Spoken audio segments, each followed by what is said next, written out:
Hi, this is Jason from Horrific Nightmares, and it's Saturday. Slashback Saturday. This is the segment created by my good buddy, Joe the Horror Man, where he picks a theme, and we watch a slasher movie based on that theme, and do a review. Now, this week it is Splashback. Now, that's anything containing water, whether it be a shower, jacuzzi, body of water, so on and so forth. There are endless amounts of slasher movies that you could pick from this list. And this week I picked Wilderness. Now, Wilderness is a 2006 film which runs approximately 93 minutes and is directed by MJ Bassett. Now, she was responsible for Death Watch, Solomon Kane, and Silent Hill Revelations. Now, if you look on the back of Death Watch, you'll see it's Michael J. Bassett. Now, MJ is transgender, and I do believe she goes by Michael now, if I'm not mistaken. Now, this stars Sean Pertwee as Jed. He was in Dog Soldiers, Howl, two great werewolf films, and Alien Uprising. And he also played Alfred in Gotham, which I believe is my favorite performance of his. It also stars Alex Reed as Louise. She was in The Faculty, which is a good film, The Descent 1 and 2, and Jetsam. And finally, Tony Cabell as Callum. He was in Bloodshot, Destroyer, and Warcraft. Now, this had a budget of £3 million, but worldwide grossed $566,098 American. Now, this has a little bit of an interesting story behind it before I get into the synopsis. Now, of course, Sean Pertwee, as I was saying before, played Alfred on Gotham. He was also in Dog Soldiers and Howl, which are werewolf films. And I was getting out werewolf films to watch that I had in my collection for my top 20 for 2020 to see if any of them would make it. Of course, I pulled this one out because if you look on Google, in some areas, they do say that Wilderness is a werewolf film. It is not. But it is one hell of a slasher film. This is a gem right here.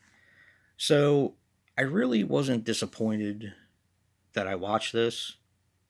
I just thought it was a werewolf movie. Now, this was recommended by a good friend of mine, Andrew Ballina, and I will say that Andrew has done it again. He's recommended a lot of really good films for me over the years. This is no exception. Now, this is a UK film, and the synopsis is very simple. You have a group of young offenders or juvenile offenders who are in this. In America, it's called, we used to call it juvie hall or whatever. Over there, it's a group of young offenders, I think is what they call them. And you learn the dynamic. Callum just came in from committing a crime.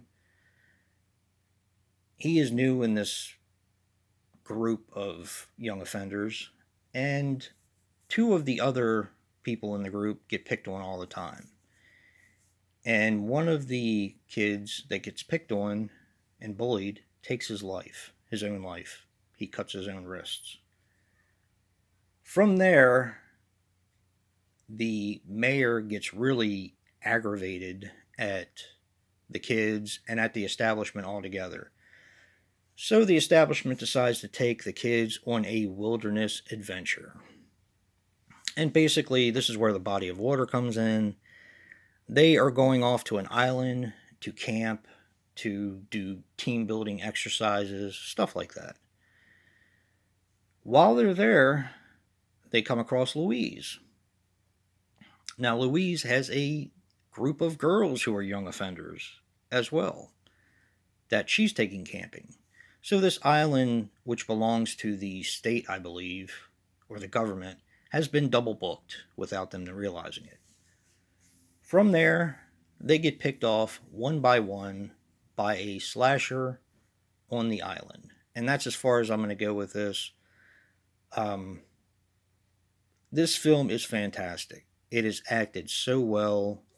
The atmosphere is just great. Anything you'd want from a slasher film. This is definitely a gem, and it's one I recommend for anyone to pick up. If you like horror movies, even if you're not a slasher fan, this has something in it for you. The reason why I thought this was a werewolf film, besides the fact that Google said it was, if you see on the front, you see these dogs. Well, this actually has a different cover depending on which version of the film you get, like what company put it out. And the other company that put it out, there's big teeth like you see right here with the dog, and you don't see anything else. And I think that's why people naturally assumed it was a werewolf film. Plus the fact that Sean Pertwee's in it, and he's in Dog Soldiers and Howl, but whatever. Like I said, this is definitely a gem. This is worth your time. Definitely check this one out. I don't think you'll be disappointed. And don't forget to check out what Joe picked and what our theme is for next week. And if you like what you see in here, hit that like button and subscribe. And until next time, peace.